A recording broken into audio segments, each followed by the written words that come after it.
Well, good afternoon, everyone. I don't know if you can see or hear me. I've had some tech problems on my end. And Mayor, I'm so sorry to hear about your wife's illness, wishing her quick recovery.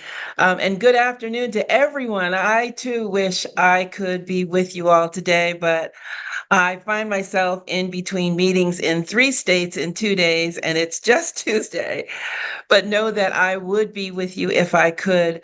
And I want to thank the Social Impact Exchange for its invitation to help to extend a warm welcome to all of you who are in attendance.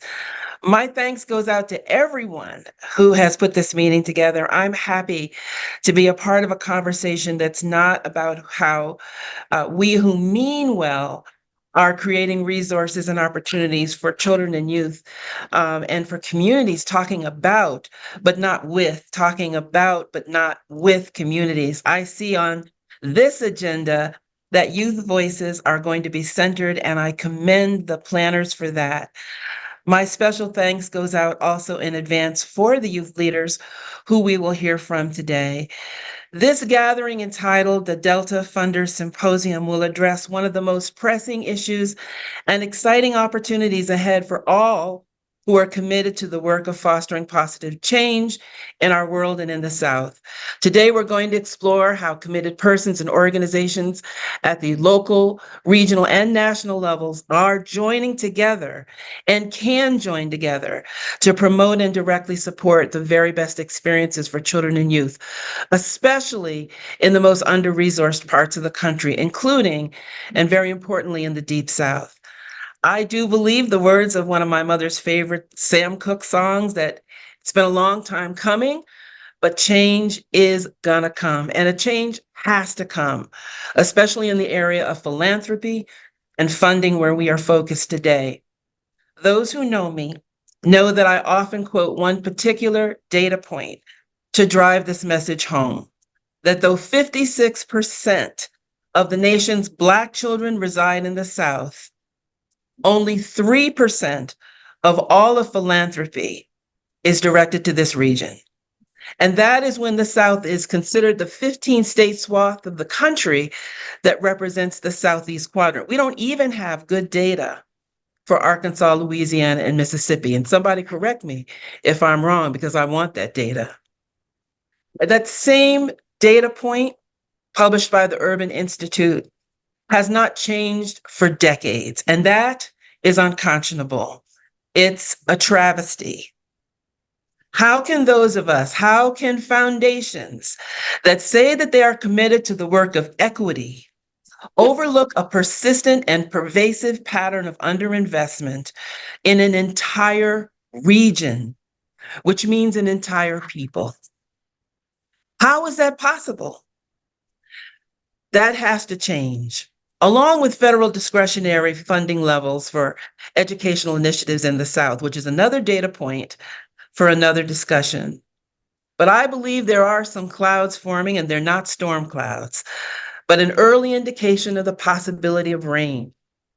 But importantly, if there are going to be increased investments, the question is, what has philanthropy learned from its activity of the past? That's the question. The question is not just, will we increase equity, but how will we do this work? How will the investment happen?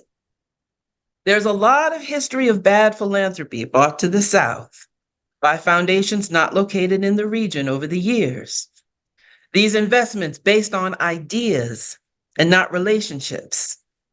Investments that rushed in and all too often exited just as abruptly. This is what I call flavor of the day philanthropy, here today and gone tomorrow, when a long-term commitment is what is required to promulgate that which has grown intractable across decades, if not hundreds of years. Investments that are made without building relationships with people and organizations that are closest to the intended and inevitable impact of those investments are troublesome. Outside investors not respecting that there are already funders located in the South which have deep experience and connections where they live.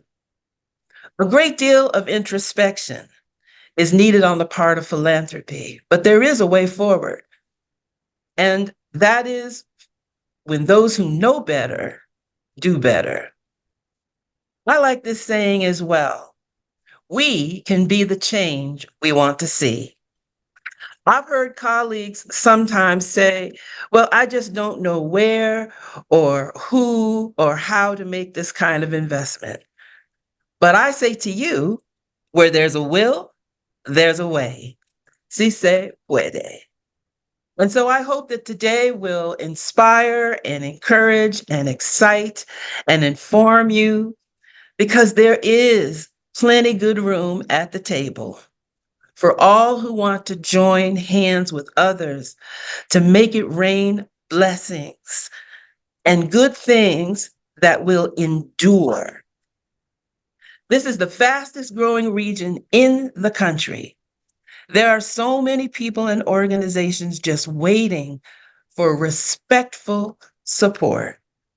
So I encourage you to find a point of connection today, a person, an organization you can connect with. A wonderful way, this is just a wonderful opportunity, even for those of us who are online, to make connections. I do again wish I could be with you today. I want y'all to have a good time. I wish I was down there. I could get some chicken and biscuits. That's my favorite thing. Okay. But listen, I know we want to get on with the program. And if any of you would like to learn about the work of the NEA Foundation and what we are doing to help build community schools across Arkansas, Louisiana, and Mississippi, this is not the time for that, but just drop me a line and my staff. And I would love to share what we and those we serve are doing through the Southern Regional Alliance for Community Schools. It's an awesome body of work, so I invite you to check it out. And with this, my blessings. Enjoy the day, everybody.